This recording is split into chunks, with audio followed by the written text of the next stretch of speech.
Okay, so I'm making this video on how to make a track for a kitty cat skidoo out of 10-inch wide conveyor belt. I buy my conveyor belt just at the local bearing store. It's 10 inches wide, 2-ply conveyor belt, and it's got about 7/16 to a ½ inch thick.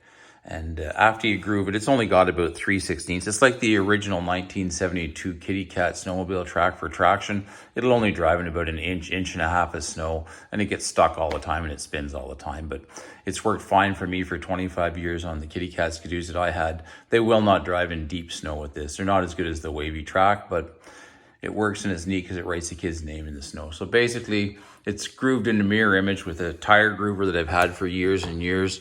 It's an old German tire groover. I have no idea if you can even buy them anymore like that. The blade gets red hot as soon as you put it forward on the number 2 or number 3 speed. And basically you mark out the track, groove it in a mirror image after you've punched all the square holes.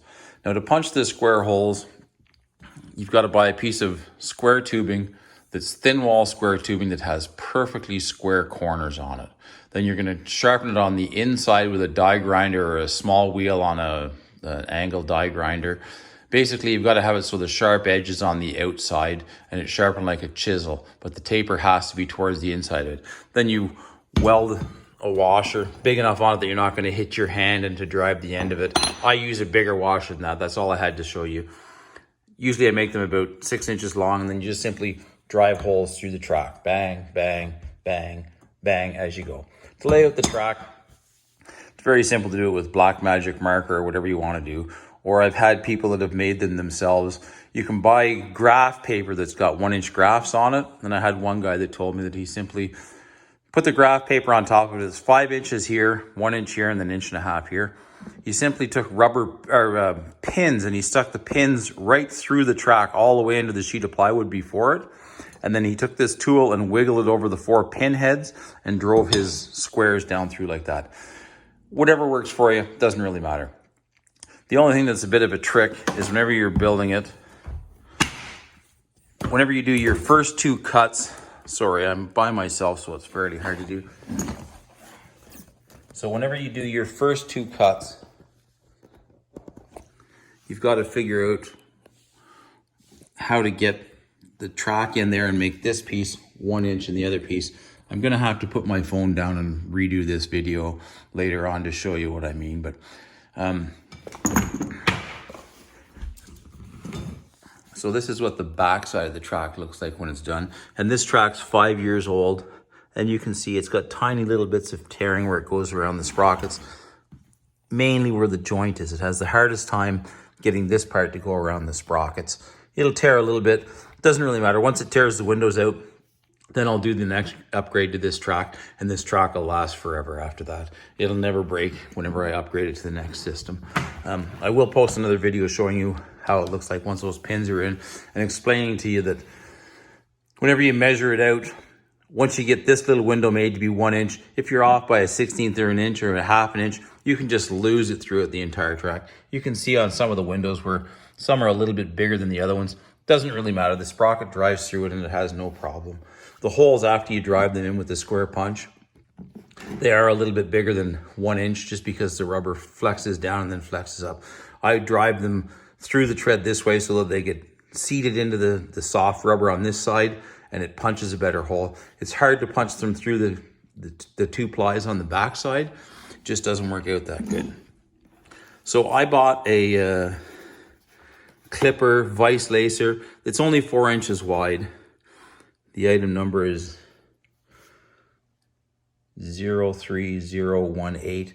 And I've laced lots of belts. You can buy a wider belt lacer, but you have to do 2 laces to get this piece to go together. You have to do an extra few pieces on it. You can practice on a mud flap to figure it out. The lacing comes in a box. There's a mile of lacing in the box. This is stainless steel lacing. The steel lacing actually works better because whenever you use the welding rod to join it together, it rusts and it gets grooved into the welding rod and it stays together better. You cannot use the stuff that they use on a belt baler is just a piece of nylon coated wire and it wears into the groove as it gets hot. It gets stuck in there. Because we're going to have one bogey wheel running down the center of the track, it will break this pin in half every time. And plus, this pin is not made to have the ends bent over on it, really. It just sits in there and it's held together by the tension on the track. I use 60-13 welding rod, and you bend the ends over 180 degrees, but I'll show you that in another video. Whenever you're grooving this, or however you're getting the metal off it, I've had people say they've used overhead radial arm saws and didn't do the pattern, they just did straight bars on it. It needs to be relieved, or where these drive lugs are, where it goes over the pulley, it needs to have the rubber removed opposite the drive lugs, just simply so it will flex around the 3-inch pulley. Other words, it's very hard. The scooter doesn't have enough power to do it. This track runs on a 3 horsepower Briggs & Stratton engine that I have it on. So whenever you're going to lace the ends of it, rather than get totally committed to how much you're going to have and what you're going to do, these are what the little barbs look like. You can simply put 1 or 2 in the vise lacer. This gets clamped in a vise and then it squeezes them on. So what you can do is you can just install 2 of them gently onto the end of the track. The track just slides in like that, and then you clamp it on the vise. You don't have to close it all the way. So what I've always done to figure out my spacing on these windows and get the first windows cut and make sure I've got the right length is I usually put 1 or 2 of these in, close them just till they're barely pinched into the track.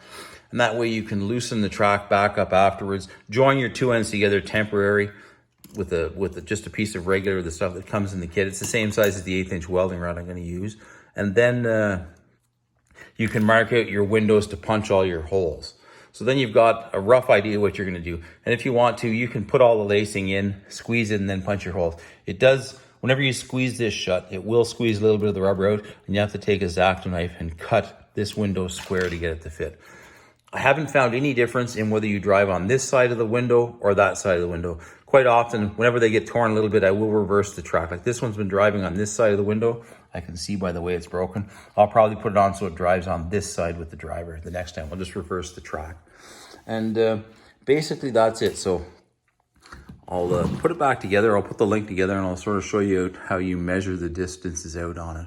And just to get rid of the extra, if you've made a mistake cutting the length of it, it doesn't really matter. I would think even if you had 1 inch or 3/4 of an inch off, you can just lose a fraction of an inch, like 1/32 in each window as you go down it. But like I say, I have had one guy online that said he did use graph paper that he bought at Staples, and it was 1 inch square graph paper, and it worked absolutely perfect. He put pins, I guess just pins from his wife's, I don't know, pins, he said, down through it into a sheet of plywood, and then he put the punch over the pins and drove all his holes, and he has it running on his kitty cat skidoo, and he's had no problems with it all. He's very happy with it. Anyways, I'm going to put the joining link in here and sort of show you what I mean about how you have to measure the windows out on it.